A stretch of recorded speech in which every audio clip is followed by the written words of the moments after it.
Guys, আমার হাতে যে রাউটারটি দেখতে পাচ্ছেন সেটা হলো TP-Link-এর আর্চার C80 আর আমি আজকে দেখাবো কিভাবে রাউটারটা কনফিগার করতে হয় এবং কিভাবে কনফিগার করলে রাউটারের পারফরম্যান্স অনেক অনেক ভালো হবে।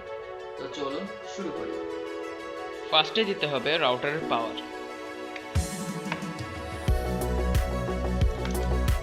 পাওয়ার দেওয়ার পরে দেখবেন রাউটারের আলোগুলো জ্বলে উঠেছে। এরপরে আপনারা সরাসরি চলে আসবেন কম্পিউটার স্ক্রিনে। কম্পিউটার স্ক্রিনের নিচে ডান পাশে একটা ওয়াইফাই অপশন থাকবে, সে অপশনে ক্লিক করব। তারপরে ক্লিক করব TP-Link নামের একটা SSID-তে। এখানে আপনাদের যে ওয়াইফাই তার SSID-তে আপনারা ক্লিক করবেন। ক্লিক করার পরে করব কানেক্ট।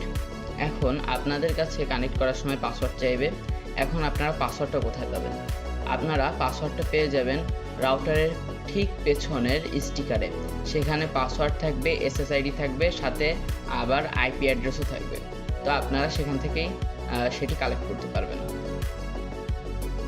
ইতিমধ্যে দেখতে পাচ্ছেন আমার রাউটারটি কানেক্ট হয়ে গেছে, কিন্তু দেখা যাচ্ছে নো ইন্টারনেট, কেননা আমি অনু থেকে এখনও রাউটারে ইন্টারনেট সাপ্লাইটা দিইনি। তারপরে আমরা চলে যাব ব্রাউজারে। ব্রাউজারে যাওয়ার পরে আমরা এখানে সার্চ দিব এই রাউটারের আইপিটা। তো এই রাউটারের আইপিটা হচ্ছে 192.168.0.1 দিব, সাথে সাথে ইন্টার। তারপর এই রাউটারের একটা পেজ চলে আসবে, সেই পেজে আপনাদের নতুন পাসওয়ার্ড চাইবে, তারপরে চাইবে কনফার্ম পাসওয়ার্ড। তো আপনারা আপনাদের মতো একটা পাসওয়ার্ড দিয়ে নেবেন। আমিও আমার মতো একটা পাসওয়ার্ড দিয়ে নিচ্ছি।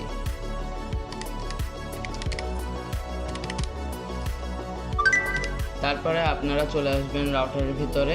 যেহেতু আমরা সুন্দর করে এই রাউটারটি কনফিগারেশন করব, তাই আমরা কুইক সেটআপটি স্কিপ করব। তারপরে আমরা সরাসরি চলে যাব অ্যাডভান্সে, অ্যাডভান্স থেকে নেটওয়ার্কে এবং নেটওয়ার্ক থেকে ইন্টারনেটে। এইখানে দেওয়া থাকবে ডাইনামিক আইপি। আপনি যে আইএসপির কাছ থেকে ইন্টারনেট কানেকশন নিয়েছেন, সেই আইএসপি আপনাকে ইন্টারনেট কানেকশনের জন্য যে অপশন থেকে তারা সার্ভিস দিবে, সেই অপশনটি আপনাকে জানাবে। সেটা হতে পারে PPPoE অথবা স্ট্যাটিক। PPPoE-তে ক্লিক করলে একটা ইউজার নেম আর একটা পাসওয়ার্ড চাইবে, সেটা আইএসপি আপনাকে দিয়ে দিবে।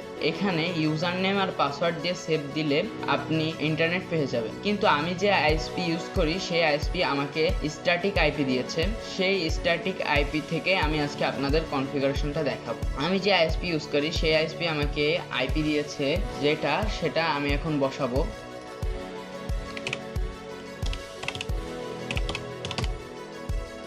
তারপর আমার আইএসপি আমাকে subnet mask, default gateway, primary DNS, secondary DNS এগুলো দিয়ে দিয়েছে। আমি সেগুলো বসিয়ে দিব। তারপরে এখন দিয়ে দিব সেভ। সেভ দেওয়ার পরে আমরা চলে যাব ওয়্যারলেসে। ওয়্যারলেস থেকে যাব ওয়্যারলেস সেটিংসে। যেহেতু এটা ডুয়েল ব্যান্ডের রাউটার, তাই 2.4 GHz এর কনফিগারেশন আগে করব, তারপরে 5 GHz এর কনফিগারেশন করব। এরপর নিজের পছন্দ মতো একটা নেটওয়ার্কের নাম লিখব,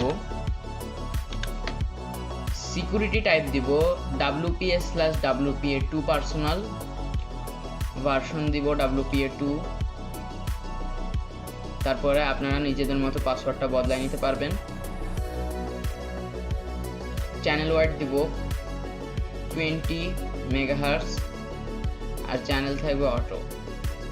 এরপরে চলে আসবো 5 GHz এর সেটিংসে। শুধু 5 GHz এর ক্ষেত্রে 2.4 GHz এর মতনই সেম থাকবে, শুধু চ্যানেল ওয়াইড থাকবে 40 MHz এবং চ্যানেল থাকবে 149 থেকে 161-র ভিতরে যে কোনো একটি। তো আমি দিয়ে দিচ্ছি 149, বা এর বাইরে যদি কোনো চ্যানেল সেট করা হয় তাহলে অনেক ডিভাইস সাপোর্ট নাও করতে পারে। তারপরে আমরা সেভ দিয়ে দিব। এরপর রাউটারটি কনফিগার করা হয়ে গেল। এখন ইন্টারনেট চালানোর জন্য রাউটারটি প্রস্তুত। ধন্যবাদ আপনাকে আমাদের ভিডিওটা দেখার জন্য। আর ভালো লাগলে লাইক, শেয়ার, সাবস্ক্রাইব অবশ্যই করবেন। Good bye.